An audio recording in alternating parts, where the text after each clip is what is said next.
Well, as we mentioned earlier, the U.S. State Department announced today it is arranging evacuation flights to help Americans trapped in Israel get home as the war between Israel's defense forces and Hamas rages on. One American who is in Israel right now is a Bridgeport lawyer and candidate for mayor who is there visiting family for Yom Kippur. David Hertz's flight home was canceled, and he is essentially trapped in a small village about 100 miles north of the Gaza Strip.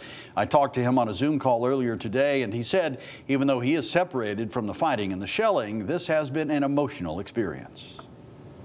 Last Saturday, when this whole thing started, I'm in a Sabbath observant community. No one has their phones on, but all of a sudden, all of the kids who are in the Army were getting called up and disappeared very quickly and we didn't know why. It's like we didn't know why until Saturday night, and it was more horrific than any of us could have imagined.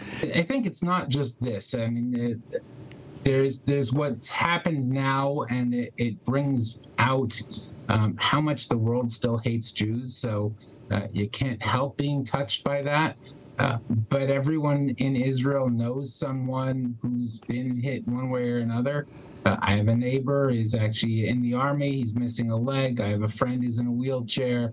I had a teacher who lost a son to one of these synagogue shootings or synagogue massacres. I have a friend whose soldier was on the way home and was accosted at a bus stop and has permanent brain damage and will never be the same again.